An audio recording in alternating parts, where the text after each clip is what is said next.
Sensei Steve Lowe, thank you very much for your time. I appreciate it. We had a few hiccups, but Yeah. it happened. Eventually, we're here. Yeah, we're How here, are mate. you today? I'm good, thank you. You? I'm very good, thank you. Good. Um, I been in your lovely dojo. Your appearance online suggests that everybody is somewhat jealous of what you have created in Koryu Kyudokan. Yeah. Um, Can you tell us about your background? Because I think you are one of the people who I admire, who actually is not that bothered with online. You're posting your Mm, kind of thoughts and stuff, hmm but you're not over the internet putting your imposing yourself on other people, like for my example, I'm doing. But you kind of in the background doing a really good stuff, and whoever I talk to have a really high opinion of you and your skills.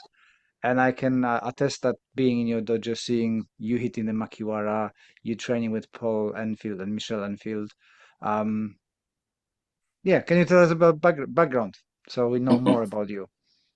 Right. So I started in the late 70s. Uh, Started primarily just because I was brought up in a rough council estate, and the need to be able to protect yourself was paramount. Simple. It's just one of those things you had to be able to do.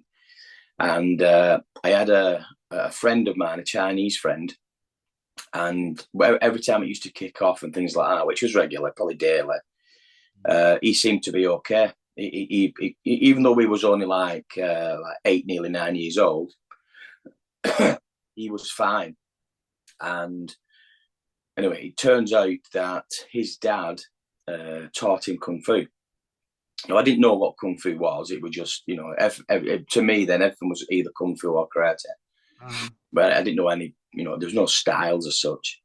And I just begged and begged and begged his dad to teach me. It's kind of like a Mr. Miyagi thing, It Uh-huh. was, and it was one particular time I just ended up. I used to go back to his house. He didn't live too far from where I lived, and we'd had a fight, and I'd come particularly worse off. And he just kind of said, "Right, okay, come on, and I'll show you some things." And then that turned out almost to be almost daily Hmm. for about 6 years, something like that, 6, 7 years. Then they emigrated. Okay. Turns out that he was next in line to teach the system that they were doing, which was Southern Praying Mantis, Hmm. and they actually emigrated to California. He had an uncle that had passed on, and they moved to California for him to take over. So then I did what everybody else did. This was in the 80s then, and I just went. You see a poster in a shop window, and I went, and that turned out to be a Shotokan dojo. So I did a few years there, but then kind of realised that it wasn't what I wanted. It wasn't protecting me, if you will. In fact, what it had done is it had undone what I could do, Hmm. and I went with a friend to do some door work when I was about 19. Not seeking it out or anything. It was just I actually went to just visit the lads on the door. They were all martial artists.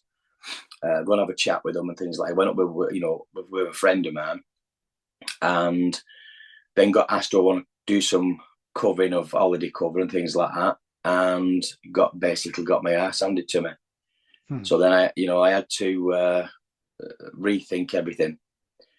So then just kind of started trying to seek out and source out somebody to teach what I wanted from the martial arts. And at that time, there wasn't anybody really. Hmm. So I travelled. I was all over Europe, Japan, Okinawa, everywhere, and kind of getting snippets of what I wanted, but not the whole thing. So in my early 20s, I decided that, well, if I can't find it, I'll teach. I'll get a few lads together, and I'll teach, or rather than teach, we'll train together, Hmm. and we'll work on what I need, what I thought we needed. And that's why I started teaching. And I was probably mid to late 20s when I started teaching. And that was kind of the start of my teaching. Mhm. Since then, I've done. Then I did started sourcing out extra door work, security work, minding work, naughty work, things like this. Anything that kind of got me a little bit more experience with violence, Mhm. and then train with various people around the world. And kind of a culmination of everything. Kind of is where we're up to now. Mhm. I'm like 45 years plus now into training. Amazing. And the Koryu Kyudokan, even though the actual name is only, we actually, in what is it, in 2 weeks' time, we'll have had the keys for the dojo 9 years. Oh, cool. It's And already 9 years. yeah, yeah, I know it's gone quick, hasn't it? Mm. And so it was kind of, that was the Koryu Kyudokan was formulated. I used to have a dojo before that. I mean, I've like I said, I've had a dojo since late 90s, Mhm.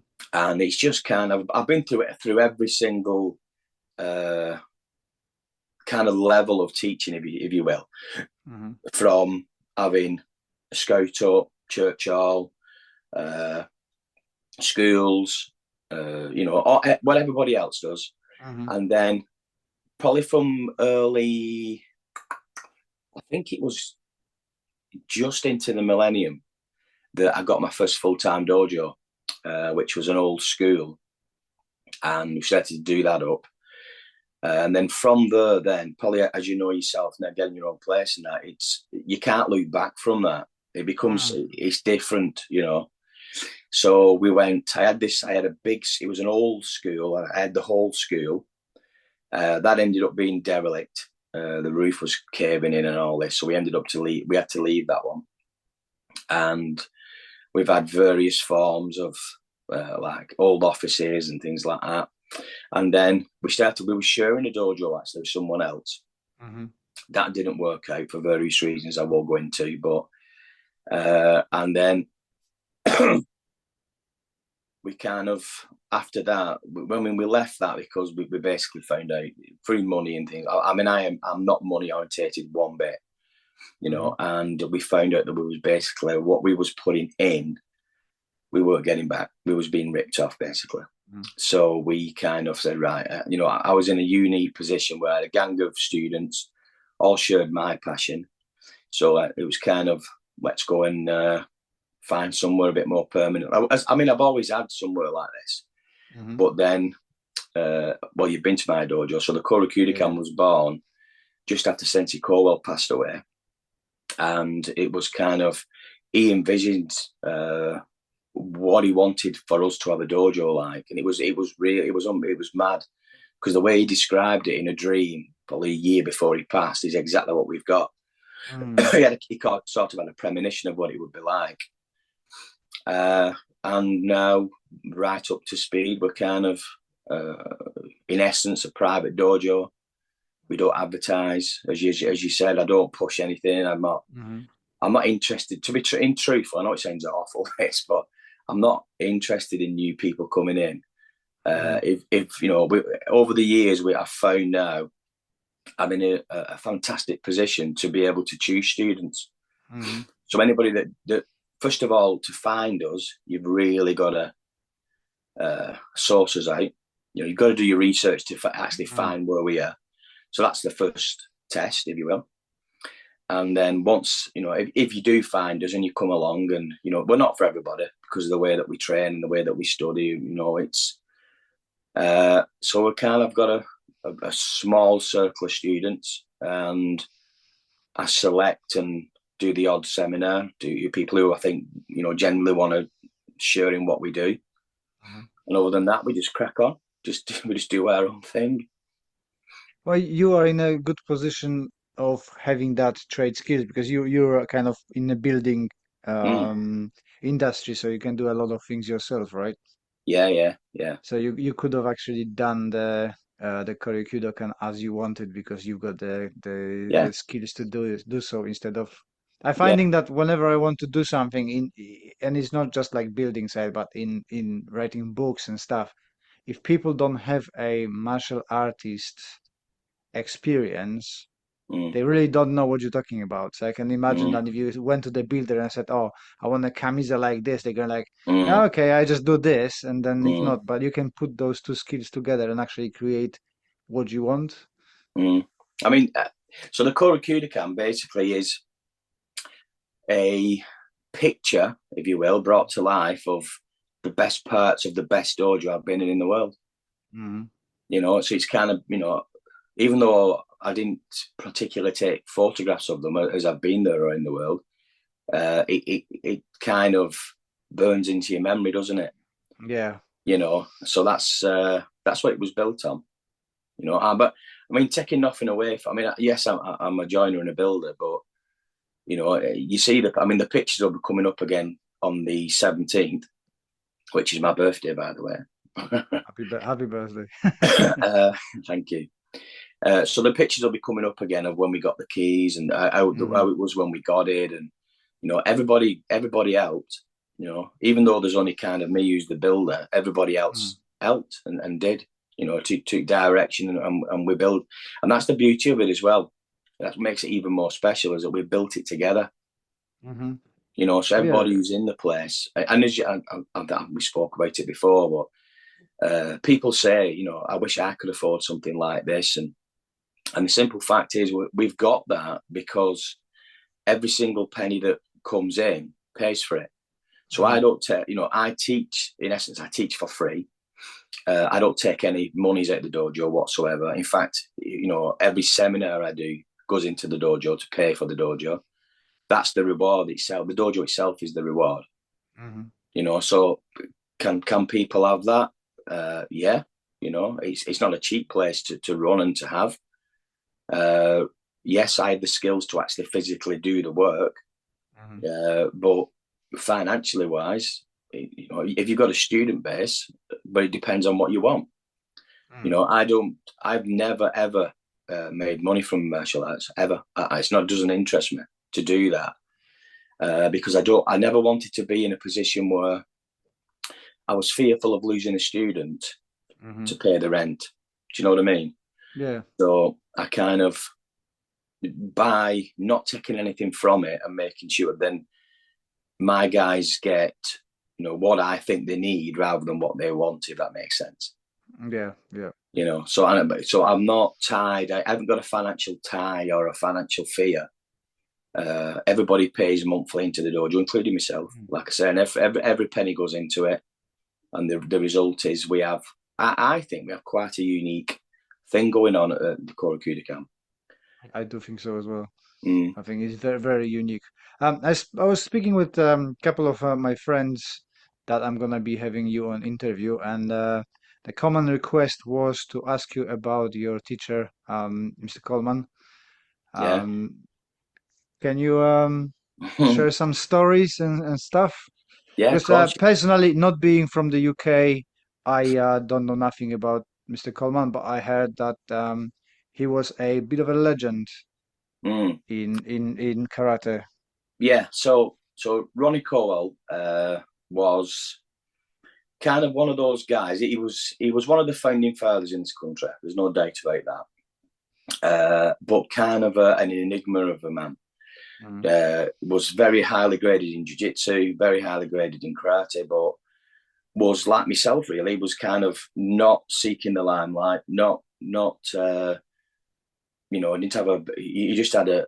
He ended up with a small dojo with a small select students, but was his history being ex-military, ex-bodyguard. Been in the SS Pathfinders. There's some stuff I can tell and some stuff I can't, of course. Mm. And he was kind of his legend was, what can I say? His legend was bigger than his name, if that makes sense. Mhm. Everybody's heard of him, and not many people had actually met him. And he, through social media, he decided he'd be, unbeknownst to most people at the time, he'd been given the countdown basically. He Mm. had a few health problems, and they told him, you've not got overly long. So he decided to share what he knew, but on a deeper level. Mm. Previously, he just kind of in his own words, he got, you know, a gang of young men of all mixed races, actually, and turned them into some serious martial artists that could handle violence very, very well. But he wanted to share more. He wanted to share deeper knowledge, his deeper knowledge. You know, he'd spent a lot of time in Japan, spent a lot of time all over the world, to be honest. And he'd started, he wanted to do this seminar called The Old Ways. Mm-hmm. And he did that through social media. And I sent a request to him. It was, the first one was like, if you want to go along, ask, you know, request. And I sent him a message and I said, would you mind if myself and some of my guys come along and train with you? And then I didn't get an answer for a while. And then about, I don't know, maybe 2 weeks, something like that, he messaged me, yeah. Oh, no, sorry. I said to him, do you mind if I come along to the Always seminar? So it was about 2 weeks later, and I got a reply saying, yes, please come and bring some of your students. And I never thought nothing of it. But then only after I thought, hang on a minute, I haven't told him that I've got students. I just said, can I come? Mm-hmm. So anyway, I never thought nothing of it. And so we go to this first Always seminar, and he was like, he knew a lot about me, if that makes sense. He'd a few years later, it turns out that he'd basically done his homework, and he'd through his various connections and what can I say, various people, he had me clued out. Basically, what he was looking for was an uchideshi, basically. I mean, he's had various people over the years that he taught, and everybody that he taught was his son. You know, you became once you became in his inner circle, you became one of his sons, and you get more off him. But he was the kind of guy that, you know, for example, if you speak to Alfie Lewis, so Alfie Lewis Sensei he'll tell you one version of Sensei Ronnie Corwell. I can tell you another version of Sensei Ronnie. Anybody you speak to, he was different person to different people. He was, he gave you the version of him that he felt you needed. Oh, okay. You know, like the first serious conversation, we did the Always seminar, and then I met a few people there, and one of them was Sensei Ray Bates, who I became uchideshi to him for jiu-jitsu. And a few days after the seminar, a few weeks after the seminar, I've been training with Sensei Ray Bates, who was also a student of Ronnie Corwell on the jiu-jitsu side. And I got a phone call saying that Sensei Corwell's rang me and said, can he have your number? And I'm thinking, shit, what do you want me for? Anyway, I rang him. I said, yeah, and he rang me. And he said, would you come to my house and have a look at a few jobs? So I'm thinking, oh, okay. He just wants me to look at some work. But I went to his house and I never did the job. You know, kept saying, yeah, I want this doing and that doing, but it never got done. And it was just a ruse, really. He just wanted to check me out. And we went, and then after a couple of weeks of chatting and things like that, he took me out. We used to take the dog out. And he said to me, so what are you doing? Why do you want to, what's your martial arts for? So I told him, and he said, right, so do you think your training fits that purpose? And I said, I think so. I'll try, you know, I believe I'm trying down the road. I'm finding it hard at times because I can't find the right people to train with. But he said, right, okay, well, I want you become my student now. And that was it. You know, if I had said to him, you know, it's a bit of fun, I want to get out of the house and things like that, then he wouldn't have been, that probably would have been the end of the conversation, to be truthful. Yeah. You know, he wouldn't have been the person for me. And then, you know, I got him probably for the last 6 years of his life. And, you know, I was kind of, I don't know, maybe not daily with him, but at least 3, 4, sometimes 5 times a week. And it was different, really, because he couldn't, when we very first started, he couldn't train much because he had a bad heart and all kinds. Like I said, he'd been given the countdown. and we kind of started off critiquing everything I was doing, and then we kind of started going a bit deeper with the subjects. And what he'd do is he'd test me in other ways, rather than physically test me.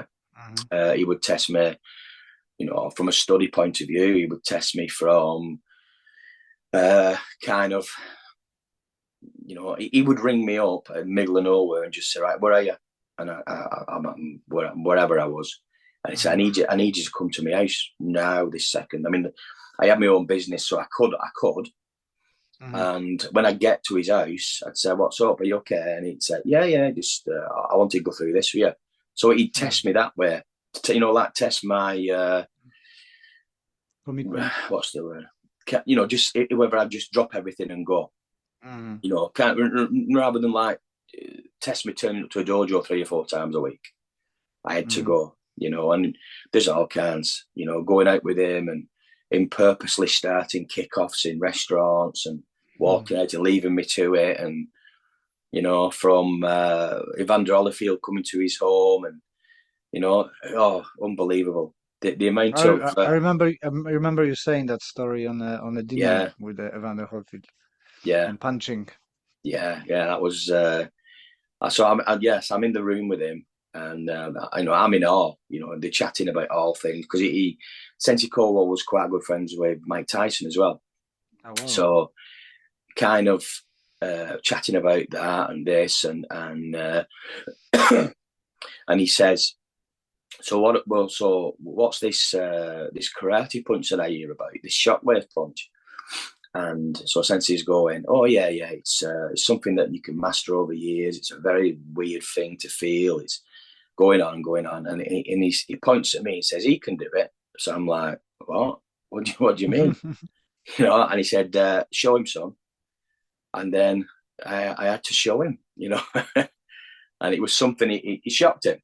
It was something he never felt before, and he would, just saying, what the hell is that? And I'm like thinking, it hurt him, and I only hit him about 20% of that, and but he kept looking, he kept saying, what's that, man? I feel it inside, and I could still feel it inside. And Sensei's going, yeah, that's what a shock punch is. It goes in you rather than, surface punching. And he's going, he keeps sat there and we're chatting. He keeps looking at me, that side-eyeing me. Well, I was obviously like, I can still feel this. What's going on here? And I'm thinking, he's just going to get up and do me in a minute, But he did. I mean, he kept saying, oh, it's amazing. So I'm pushing it, saying, well, look, you ever want me to come over to America? I'll show you if you want.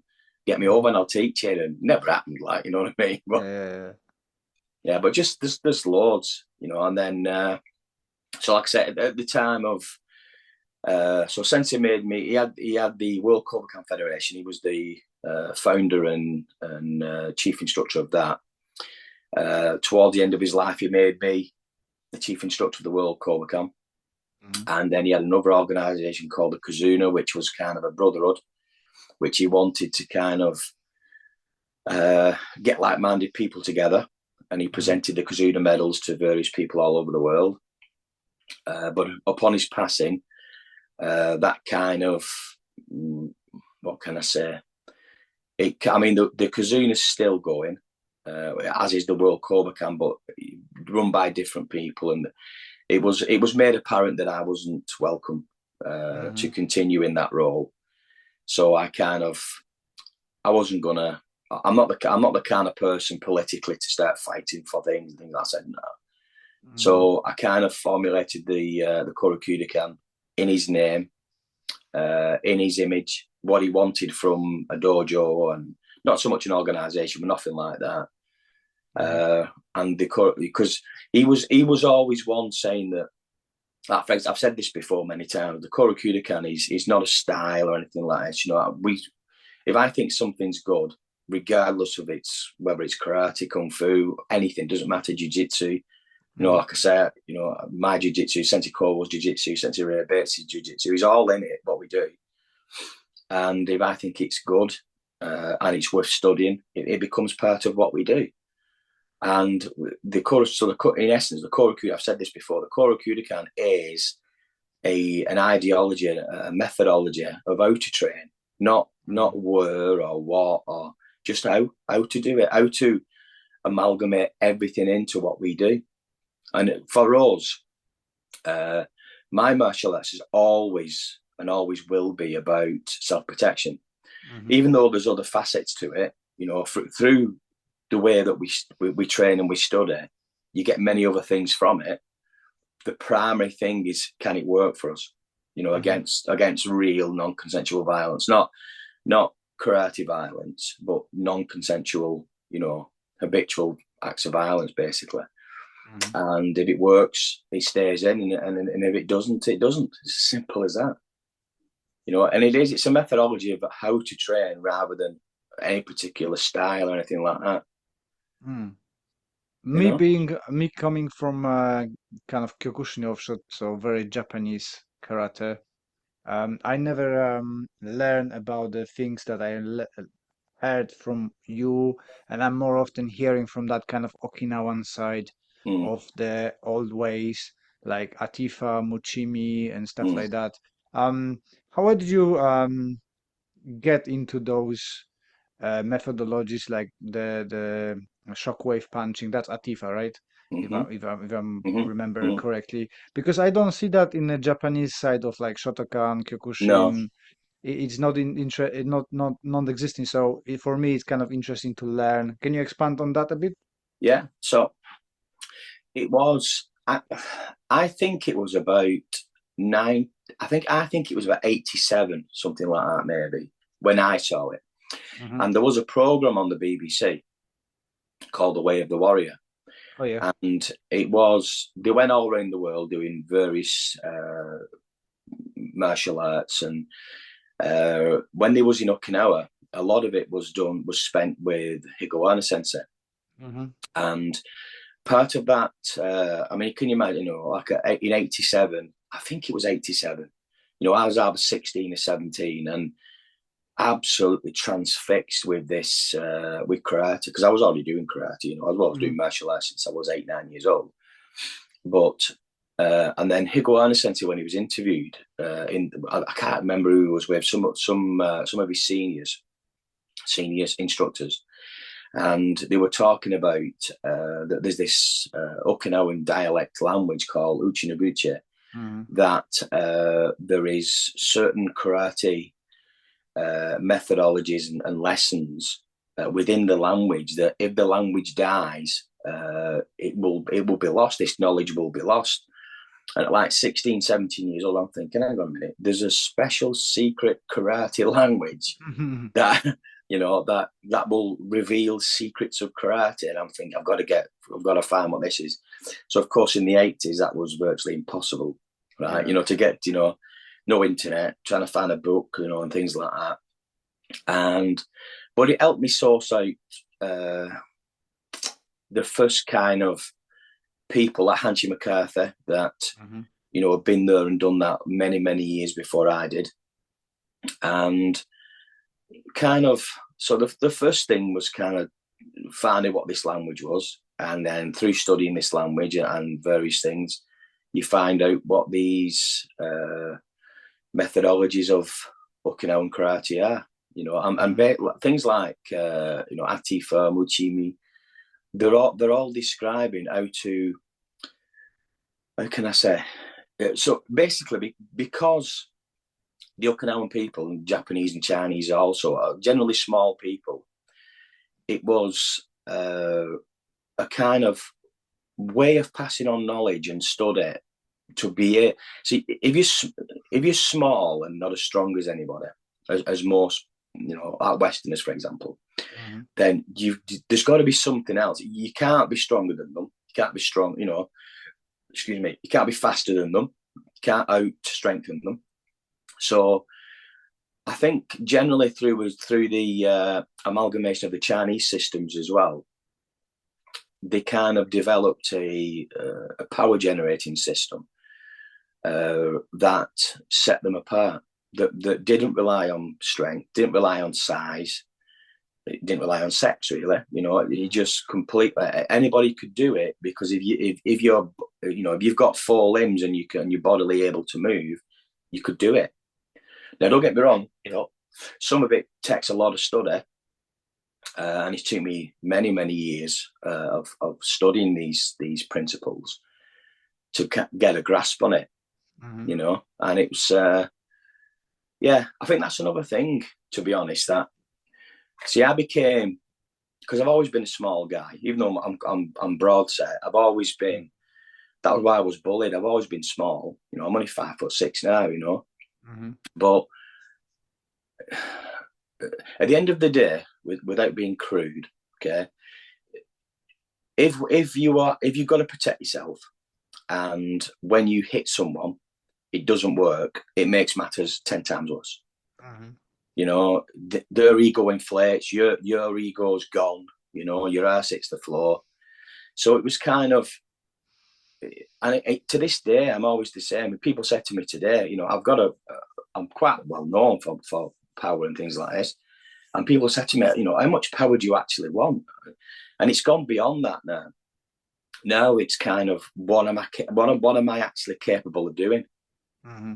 You know, it's not the fact that I want to be able to, you know, magically tap someone on the shoulder and they pass out, this kind of thing. Mm-hmm. You know, it's, I know that I can generate enough power and enough thing to deal with virtually anyone, in truth. Mm-hmm. But now it's kind of like, since I've been studying the fascia as well, how that can generate and Yeah. be involved in everything. And when you look at, there's another Okinawan principle called Shaishi, which basically means to use the body, the mind, and the breath, or the body, the mind, and the spirit, or the essence. And what it basically means is internal, external, breath, thought, everything. And I kind of started to look into that. And as I'm looking into that, and also studying my fascia stuff, I'm thinking, hang on, Shai-Chi is basically describing the fascia.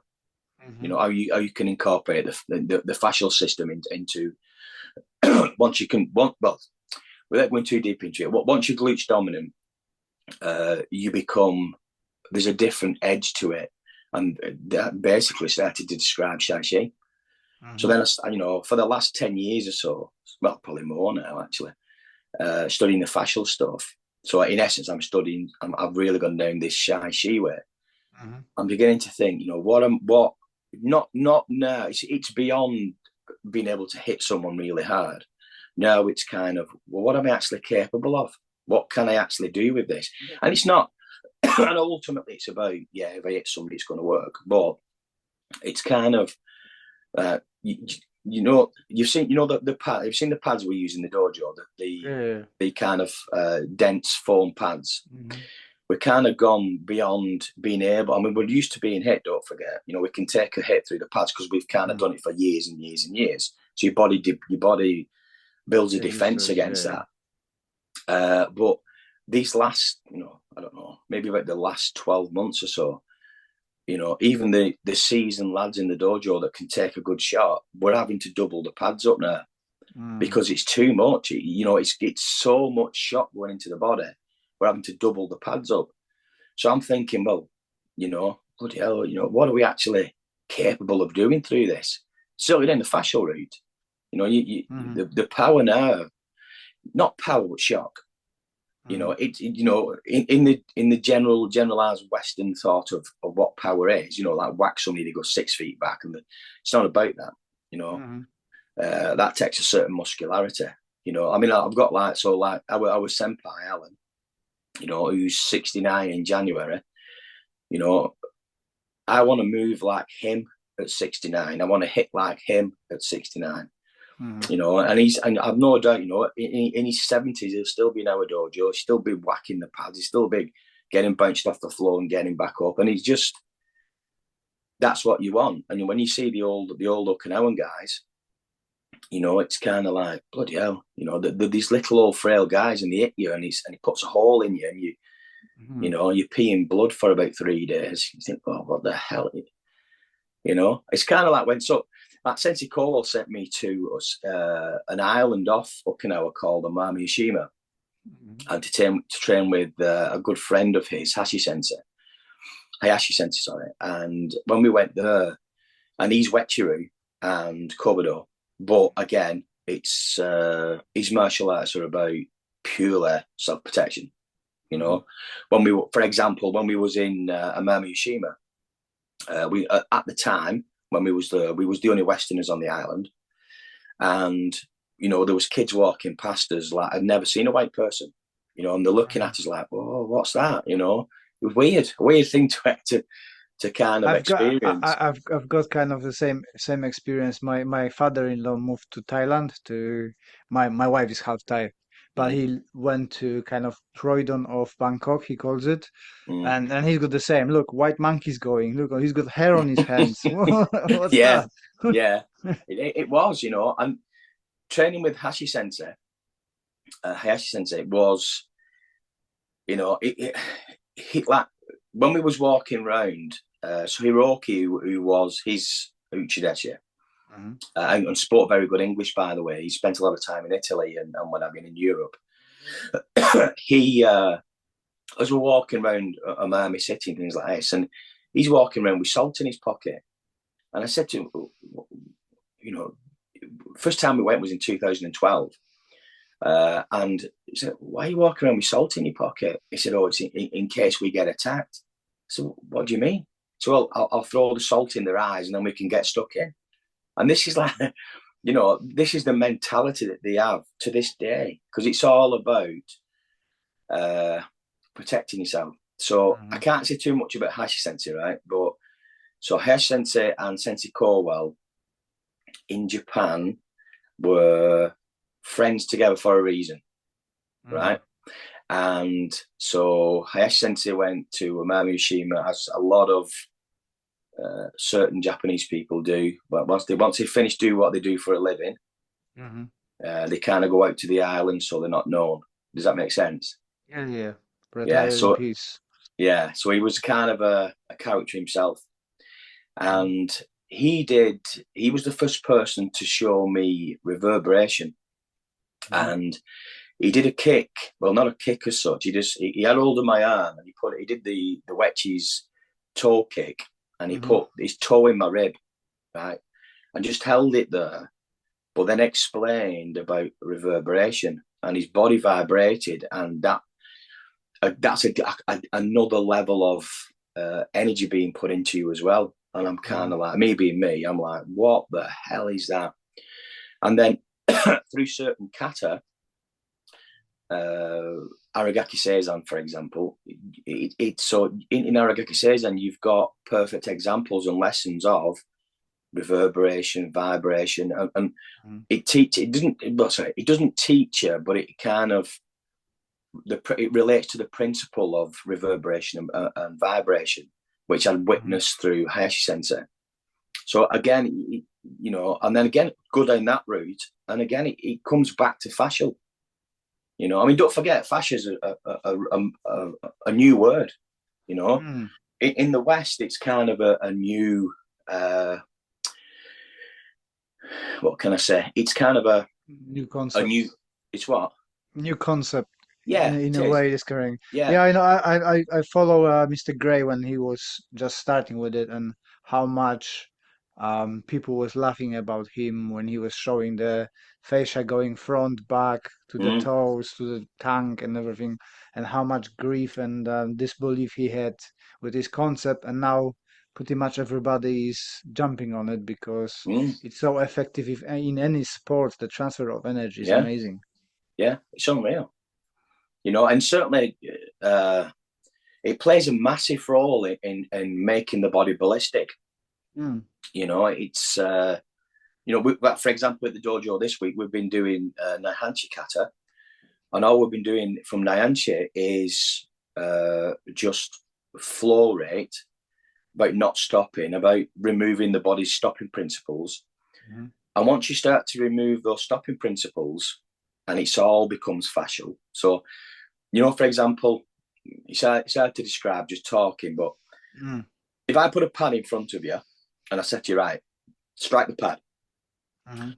and you'll hit the pad with X amount of force, but if you're just singularly striking, about 3/4 of the way there, your body will start to stop because your Mhm. body's getting ready to impact. So when you remove that stopping principle by adding flow rate to it, so in essence, you're striking without stopping. Now, I Mhm. don't mean by that you snap the punch off or the kick or whatever. The punch or the kick is still delivered with Muchimi with that sticking principle, that time on target, but the body doesn't stop.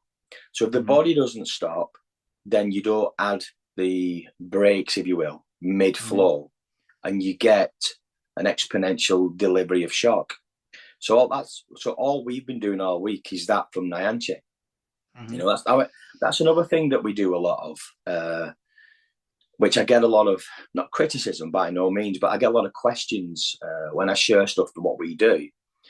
And they'll say, well, where's that in this kata? Or how'd you get that? And things like that.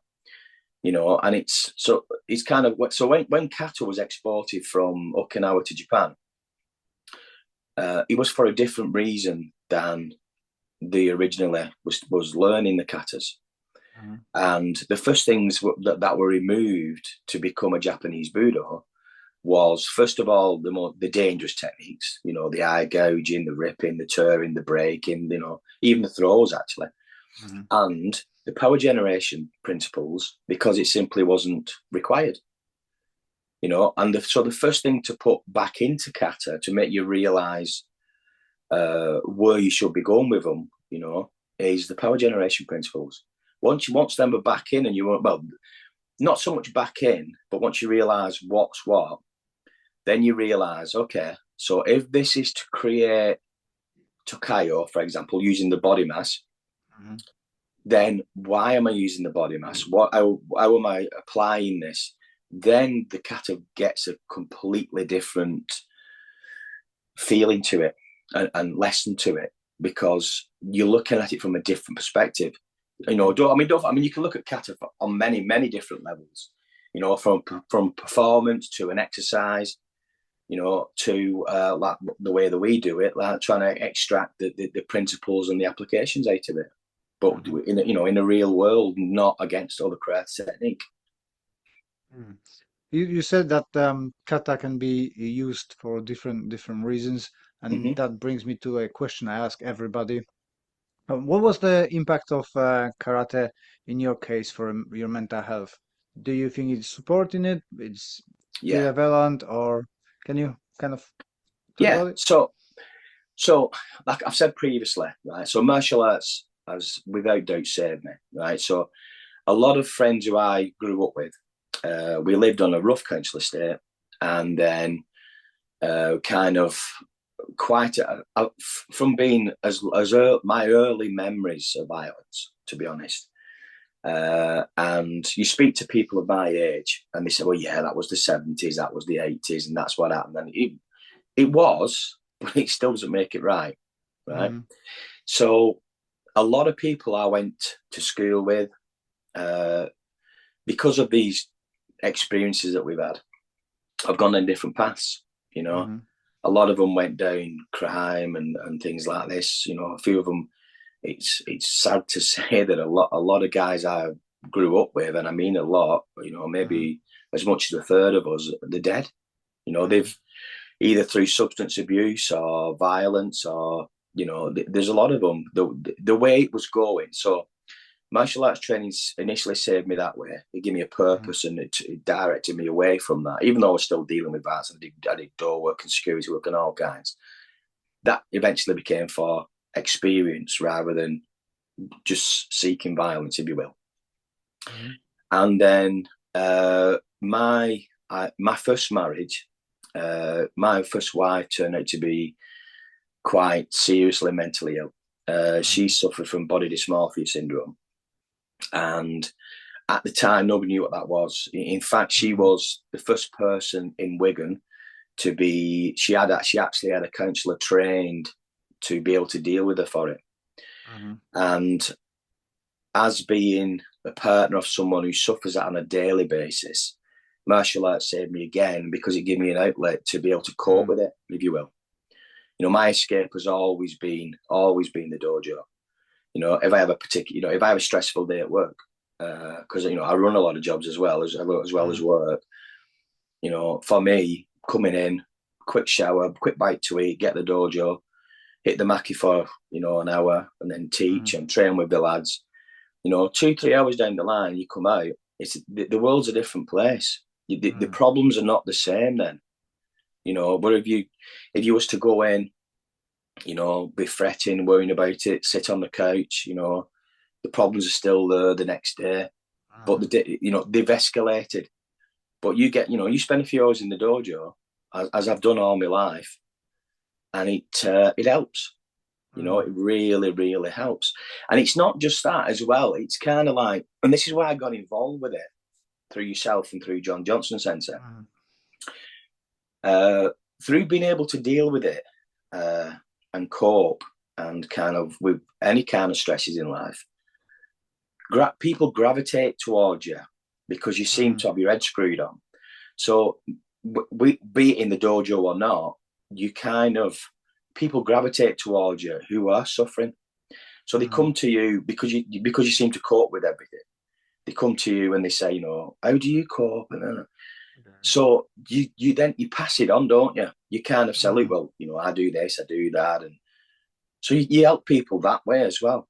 It's kind of like the last mental health seminar that we did at our dojo, and we got in contact with a local group who came down to get the monies from us. And Mm. these guys, I think they're called Directions, and there was, even though it was, it's only a small amount, really, like £675. There was Mm. what they said, the difference that would make, and how many people it would help. It's like, bloody hell! Even myself, I didn't realise how much. It's a Mm. little amount of monies is going to Yeah. help so many people. It's amazing. And it's something that you started, and it's just growing and growing and growing. You imagine how many people that's actually helped over the Yeah. years. It's all credit to you, mate. It's an amazing thing, and it's a privilege to be part of as well. I think I'm getting too much credit. I think not many people, again, because John is a bit like yourself, that he's not medial person, but John does way much Mm, more work than I do with organizing the seminar. So that all the credit it goes to I just started it by my book and stuff, but mm, John is doing the most work promoting the seminars and with his CIC and working with the people with disabilities, him yeah, and Elaine doing an amazing job. he does. But, yeah, Yeah. and again, like you said, he doesn't overly push what he does. Mm, John helps people almost on a daily basis. yeah. And doesn't seek no credit for it. Just does it just purely to help people. I know, and that's what more of a credit can you be? What more of a credit can you put to the man that he wants to help people, and for nothing else? Yeah, exactly. You know. Yeah, he's amazing guy, and I always I ha I have to make an effort and fit the day, but unfortunately, always something comes up to go Mm, to your Three Amigos. He's on yeah. my list every year. Every time something comes up, I keep apologizing to John because I keep promising that will be on one, but Mm, it's always something pops out.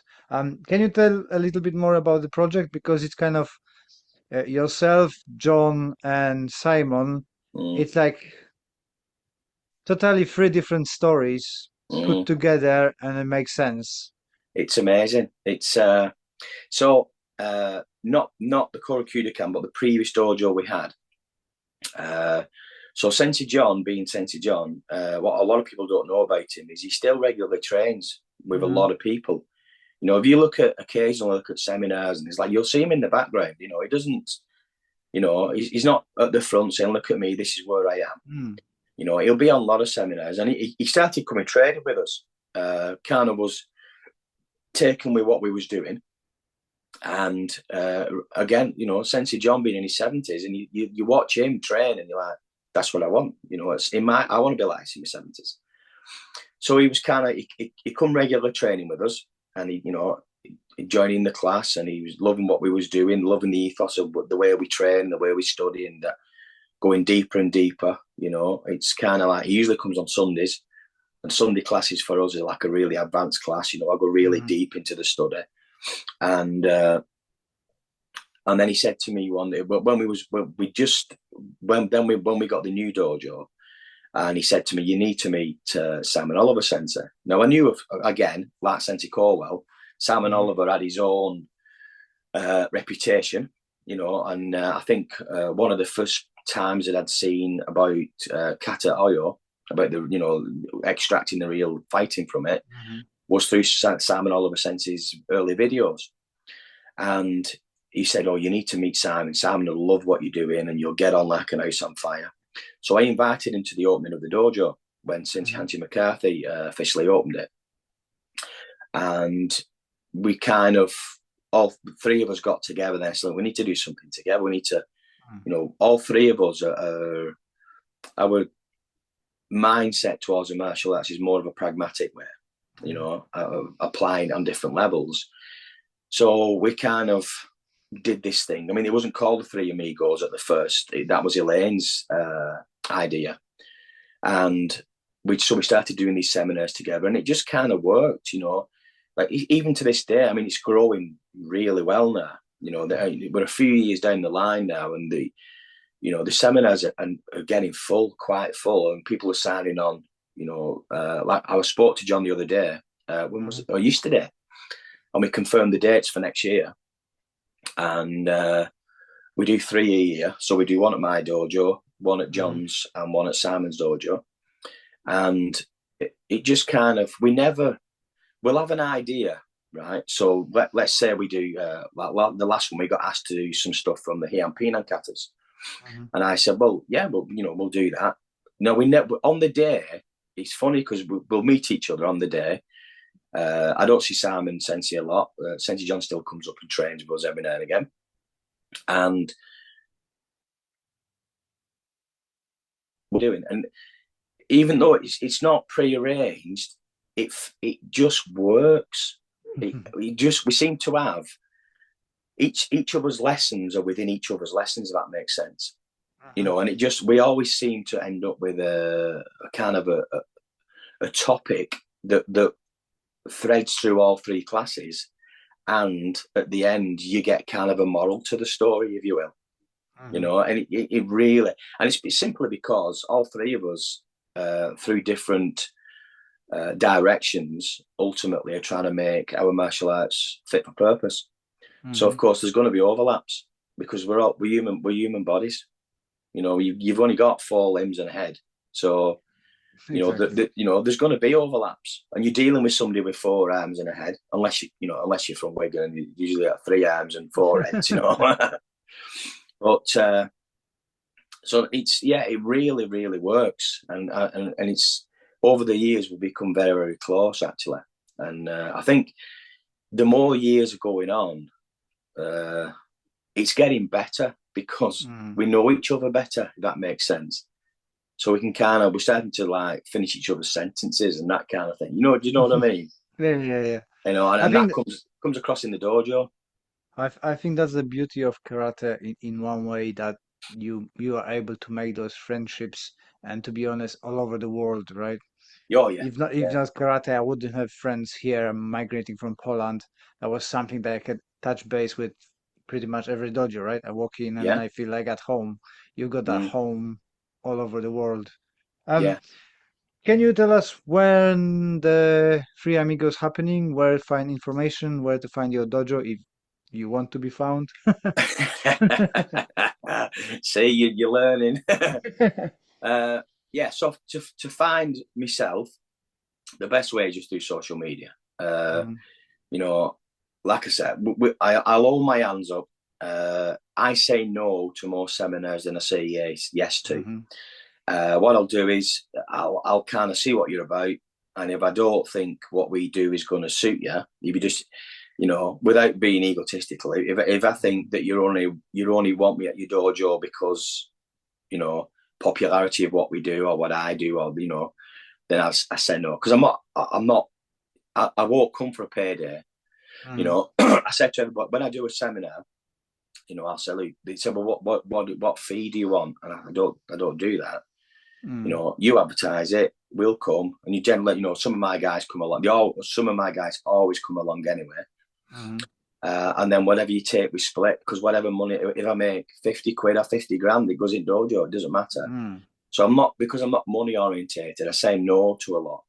Uh, so if you want a seminar, you're interested in what we do, just contact me through social media. If you're local to where we are, I mean, when I say local, at the minute, I've got a guy travelling up from South Wales, takes him 5 hours, right, to come to the door. Listen to this, right? So he finishes work at lunchtime on a Thursday, and he travels 5 hours to the dojo, trains Mm. for 2 hours, and travels 5 hours home. And he That's does that on commitment. he does that on Sunday as well. And then there's Ed, who's one of my long-time students, who comes down from Lancaster 3 times a week. That's an hour Mm. to an hour and a half each way. You Wow. know, he's driving home at like 9:30 on a Tuesday and Thursday evenings, and it's an hour and a half drive home.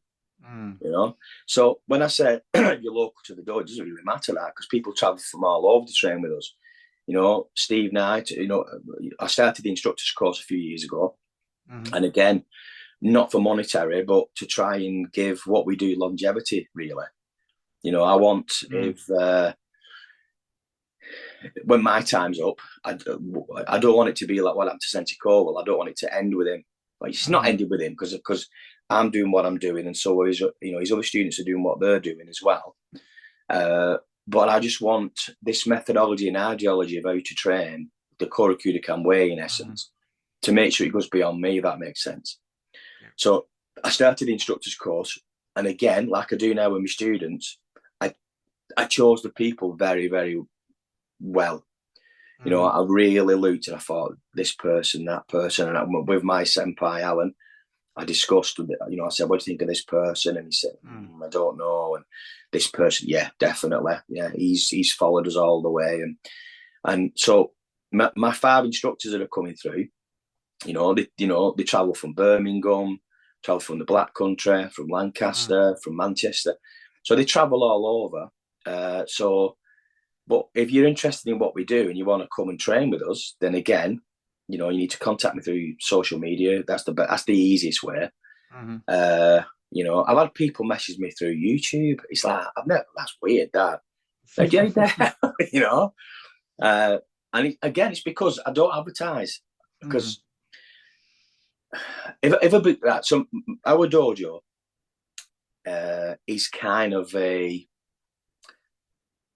we've ended up full of very senior martial artists who's trained a long time in various styles, Mm. and have either become disillusioned with what they're doing because they wanted something else from it rather than, say, sport or anything like that, Mm. or they've kind of reached the limit that they would with their sensei. No disrespect to the previous senseis, but not everybody's got that depth of knowledge, Mm. and they know there's more, so they seek more, which is all credit to them. And we've ended up with a dojo full of I think the average time training around about 20 years each, Mm. and it's so we've kind of ended up that way, that we're a dojo full of quite senior people that are seeking either answers or deeper knowledge, Mm. so if that kind of fits people, if they want to source me out, then and they come along and we'll interview them and that, and if if they answer the right questions, and I think, yeah, what we do is what you want. I mean, I've had loads of people come to the dojo and they say what they want, and I said, what we do is not for you, mate. Mm. Maybe, and I'll send them somewhere else. I'll physically help them to find somewhere else to train if I know they're not for us.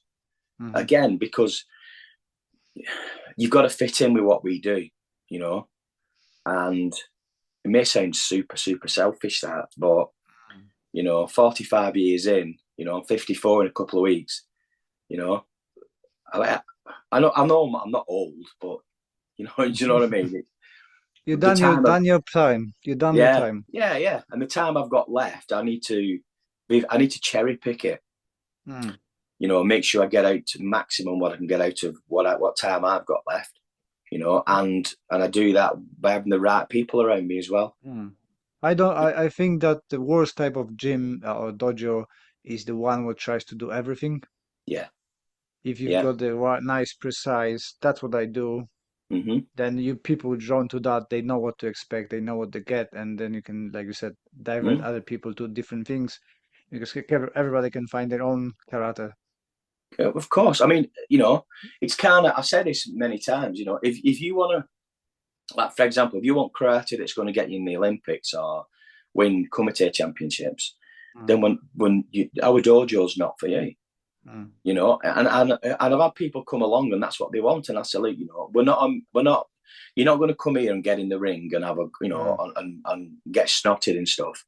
If you want that, if you want to, like, for example, I've sent people up to Russell Jarmis's, mm, and if they want that kind of thing, and I say, look, you're not too far from here, go to Russ.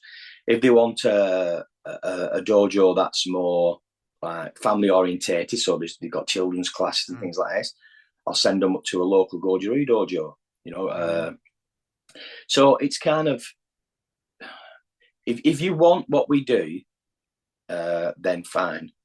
But again, I've had senior practitioners from all different styles. They come in, they might have been training 20, 30 years, anything like that. And they come in and they realise, again, without being egotistical, they realise that what they think they knew is only scratching the surface. And it takes a certain, the ego gets melted. You just, Sensei Corwell used to say, people put themselves on a sugar pedestal, and this kind of martial arts training pisses on that pedestal and they crumble away. So he used to say, because he used to say to me, I don't know if you remember that in our dojo, there's a sign as you enter saying, leave your shoes and your ego here, yeah. because once you get in there, like I said, the dojo's full of quite senior people who know the shit.